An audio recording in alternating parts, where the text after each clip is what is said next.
And BGP. दोस्तों, पिछले part में हम लोगों ने यूनिट एंड मेज़रमेंट और यांत्रिक इन दो चैप्टर के बीपीएससी के जो भी प्रश्न पूछे गए थे प्रीवियस ईयर में उनको कंप्लीट कर लिया था। और आज पदार्थ के गुण, प्रकाश का परावर्तन और अपवर्तन, इसी पूर्वालोकन से जो 2026 के एडिशन है पूछे गए प्रश्न हैं बीपीएससी के द्वारा, उनको देखेंगे। तो चलिए शुरू करते। तो हमारा टॉपिक है स्थूल पदार्थों के गुण। पहला प्रश्न है कि जब दिन में पानी पर साबुन की फिल्में दिखाई देती है तो यह सुंदर रंगीन दिखती है, तो इसका कारण क्या होता है? तो ये प्रकाश के व्यतिकरण के कारण होता है। ऑप्शन नंबर डी हो जाएगा। सेकेंड क्वेश्चन को देखेंगे तो एक ठोस को सीधे गैस में परिवर्तन कहलाता है। एक ठोस को सीधे गैस में परिवर्तन क्या कहलाएगा? तो ऊर्ध्वापातन कहलाएगा। ऑप्शन नंबर ए इनका करेक्ट आंसर होगा। संघनन की बात करें तो संघनन क्या होता है? गैस का ठंडा होकर के द्रव्य में बदलना। गैस का ठंडा होकर के द्रव्य में बदलना संघनन कहलाता है। और वाष्पन क्या होता है कि द्रव्य का क्वथनांक नीचे जो है उतर जाता है। द्रव्य का क्वथनांक क्या होता है? यानी कि तापमान धीरे धीरे नीचे उतर के भाप या गैस में बदल जाता है, उसी को हम लोग वाष्पन कहते हैं। अगला प्रश्न है तीसरा नंबर की विंडो या घरेलू क्लीनर या परफ्यूम स्प्रेयर के रूप में इस्तेमाल की जाने वाली स्प्रे बोतलें किस पर काम करती है? तो ये जो है आपके बर्नौली सिद्धांत पे काम करती है।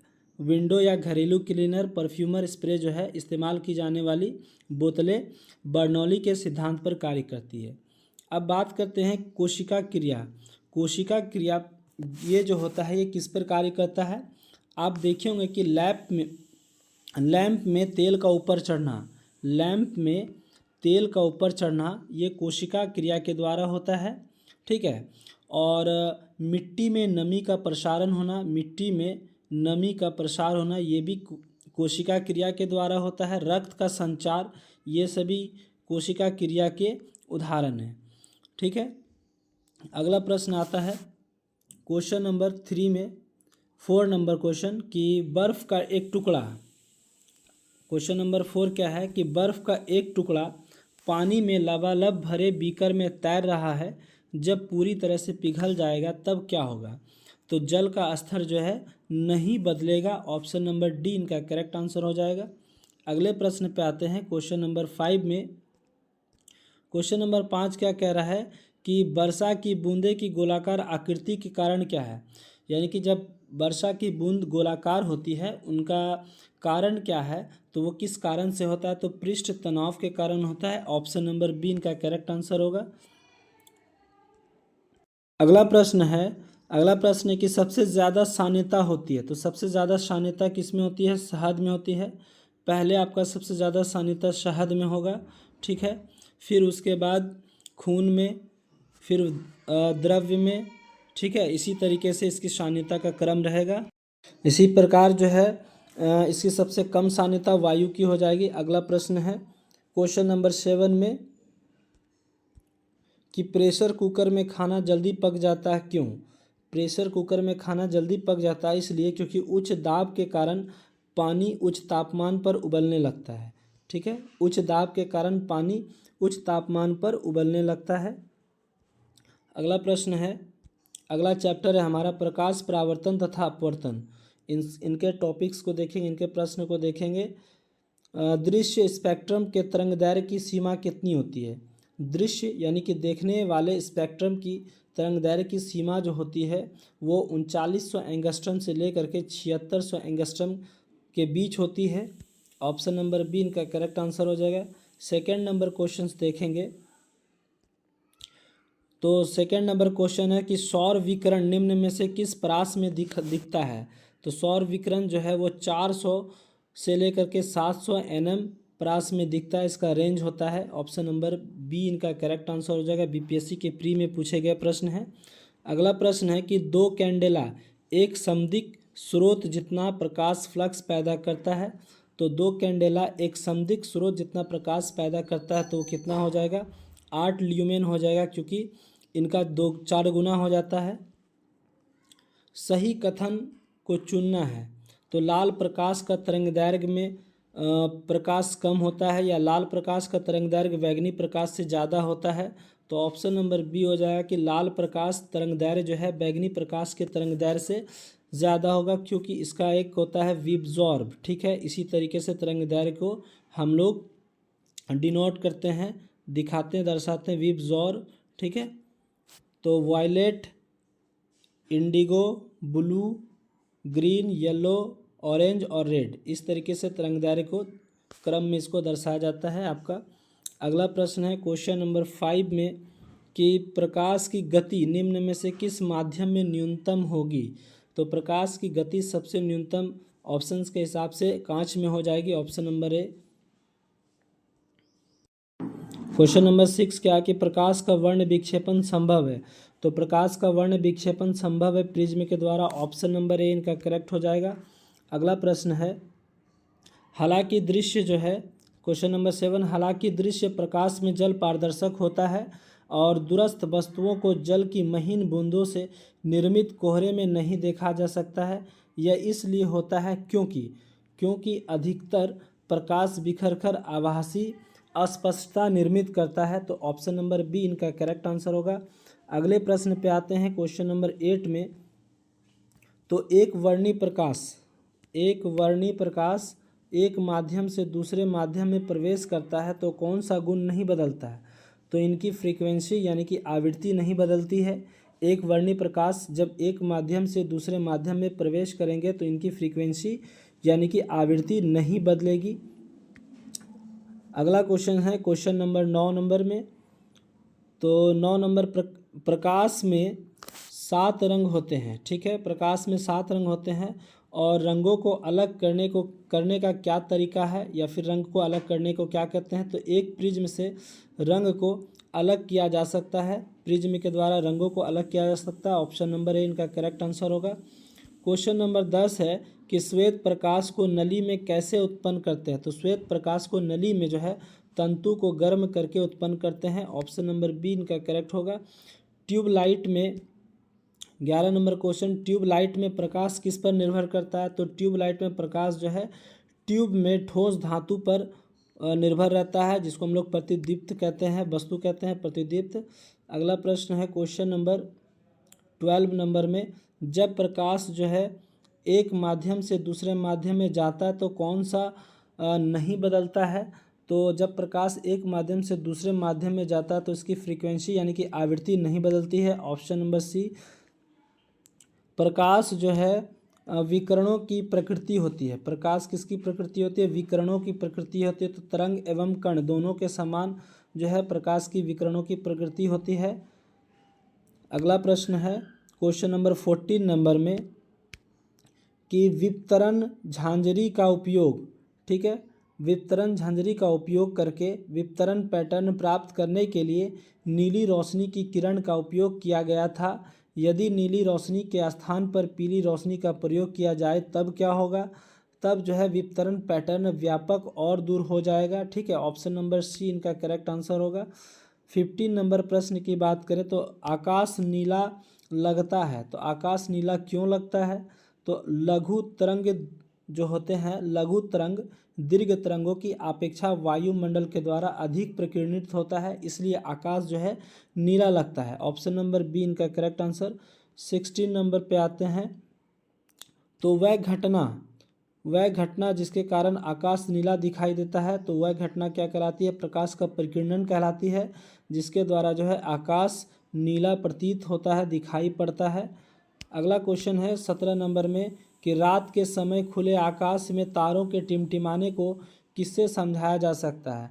तो रात के समय खुले आकाश के तारों के टिमटिमाने को प्रकाश के अपवर्तन के द्वारा समझाया जा सकता है, ऑप्शन नंबर ए हो जाएगा। तो निम्न में से कौन छाया की उत्पत्ति के लिए जिम्मेदार है। तो छाया की उत्पत्ति के लिए जो है प्रकाश की ऋजु रेखीय प्रसार जो है वो आपके जिम्मेदार है। अगला प्रश्न है हमारा 19 नंबर। तो कह रहा है कि 20 सेंटीमीटर दूरी के एक उत्तल लेंस की सतह पर सफ़ेद घोड़े का प्रतिबिंब बनाने के लिए एक बड़ी संख्या में काले रंग की पतली पट्टियाँ बनाई जाती है और यह प्रतिबिंब कैसा होगा? तो यह प्रतिबिंब कम चमक वाला एक घोड़ा हो जाएगा, ऑप्शन नंबर ए। अगला प्रश्न है क्वेश्चन नंबर 20 है कि एक उत्तल लेंस की फोकस दूरी FL 10 सेंटीमीटर है, तो पानी में इसे डुबोने पर क्या कार्य करेगा? तो पानी में डुबोने पर जो है focal length greater than 10 centimetre हो जाएगा, यानी कि 10 सेंटीमीटर से अधिक होगा, यह उत्तल लेंस की तरह कार्य करेगा। ठीक है, अगला क्वेश्चन है कि दृष्टि की खराबी, निकट दृष्टि को डैश के नाम से जाना जाता है। दृष्टि की खराबी और निकट दृष्टि को किस नाम से जाना जाता है? तो आप इसे हम लोग मायोपिया कहते हैं, जिसको हम लोग ऑप्शन नंबर ई हो जाएगा, यानी कि इनमें से कोई नहीं है। अगला क्वेश्चन है 22 नंबर। मायोपिया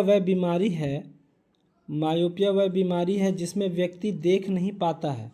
क्या नहीं देख पाता है? कि दूर की वस्तु को स्पष्ट रूप से नहीं देख पाता है। इसी के उपचार के लिए वह बीमारी मायोपिया कहलाती है, ऑप्शन नंबर ए इनका करेक्ट आंसर हो जाएगा। अगला क्वेश्चन है कि निकट दृष्टि दोष किसके प्रयोग से उपचारित किया जा सकता है? निकट दृष्टि दोष जो है किसके प्रयोग से उपचारित किया जा सकता है? यानी कि अवतल लेंस के द्वारा, ऑप्शन नंबर डी इनका, सॉरी अवतल लेंस नहीं हो जाएगा, अवतल लेंस हो जाएगा, ऑप्शन नंबर डी इनका करेक्ट आंसर। क्वेश्चन नंबर 24 की बात करें तो दृष्टि दोष जिसमें व्यक्ति दूर की वस्तुओं को तो स्पष्ट रूप से नहीं देख पाता है, लेकिन पास की वस्तुओं को स्पष्ट रूप से देख पाता है, वह दृष्टि दोष कौन सी कहलाती है? निकट दृष्टि दोष कहलाती है, ऑप्शन नंबर ए करेक्ट होगा। BAA के द्वारा पूछा गया प्रश्न है, BPSC के द्वारा। क्वेश्चन नंबर 25 की बात करें तो अवतल दर्पण के द्वारा बनाया गया प्रतिबिंब वास्तविक, उल्टा और वस्तु के आकार का बराबर होता है, तब वस्तु की स्थिति कैसी होनी चाहिए? तब वस्तु की स्थिति जो है वक्रता केंद्र पर होगी। जब अवतल दर्पण में जो है, जब आप इस तरीके से देख सकते हैं कि जब अवतल दर्पण में वस्तु को जब सी पर रखते हैं तो इसका जो प्रकार बनेगा, ठीक है, जब इसका प्रकार बनेगा वस्तु के बराबर बनेगा। इसी तरीके से अगला प्रश्न है क्वेश्चन नंबर 26 में, 26 नंबर है। 26 नंबर क्या है कि जब एक टेलीस्कोप के अभिदृश्यक लेंस का व्यापक बढ़ता है तब टेलीस्कोप की विभेदन क्षमता क्या हो जाती है? तो विभेदन क्षमता भी बढ़ जाती है, ऑप्शन नंबर सी हो जाएगा इसका आंसर। यदि किसी ऐनक के लेंसों की शक्ति +2 डायोप्टर हो तो ऐसी इसकी फोकस दूरी कितनी हो जाएगी? तो इसकी फोकस दूरी क्या हो जाएगी? 50 सेंटीमीटर हो जाएगी। ठीक है, क्योंकि हम जानते हैं कि P = 1/f होता है, इसी फॉर्मूला से हम लोग जो है इसकी फोकस दूरी निकाल लेंगे। ठीक है, अगला प्रश्न है क्वेश्चन नंबर 28। सौर भट्टी में प्रयुक्त होता है, तो सौर भट्टी में क्या प्रयुक्त होता है? अवतल दर्पण प्रयुक्त होते हैं, तो सौर भट्टी में प्रयुक्त होता है अवतल दर्पण। अगला क्वेश्चन है 29 नंबर। 29 नंबर क्या है कि समतल दर्पण की फोकस दूरी होती है, तो समतल दर्पण की फोकस दूरी अनंत होती है। 29 के बाद 30 नंबर प्रश्न पे आते हैं।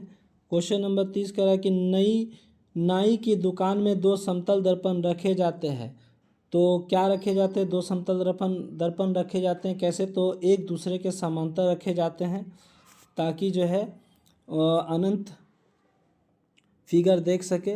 अब अगला क्वेश्चन आता है कि क्वेश्चन नंबर 31 नंबर में कि बड़े शोरूम और डिपार्टमेंटल स्टोर में इस्तेमाल किए जाने वाला विजिलेंस दर्पण क्या होता है? तो उत्तल दर्पण का कहलाता है। बड़े शोरूम और डिपार्टमेंटल स्टोर में इस्तेमाल किए जाने वाला विजिलेंस दर्पण कहलाता है, ऑप्शन नंबर बी हो जाएगा।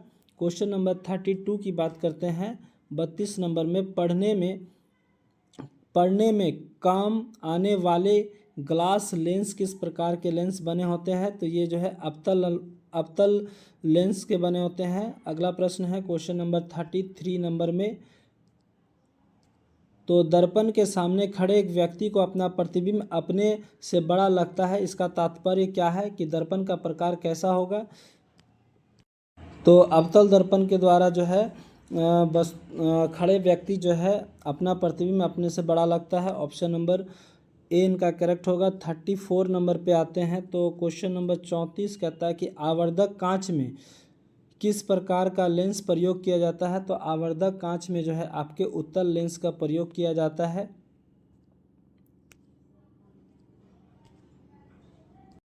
तो आज का टॉपिक 34 तक ही रहा और नेक्स्ट टॉपिक हमारा जो है ऊष्मा एवं गतिकी नेक्स्ट टॉपिक में चलेंगे, नेक्स्ट पार्ट में। और जिन्होंने भी पिछले पार्ट को नहीं देखा है वो पिछले पार्ट को ज़रूर देख ले, और जो नए आए हैं इस चैनल को सब्सक्राइब कर ले और बेल आइकन प्रेस कर दे ताकि हर एक नोटिफिकेशन आप तक आसानी से पहुंच जाए। तब तक के लिए जय हिंद।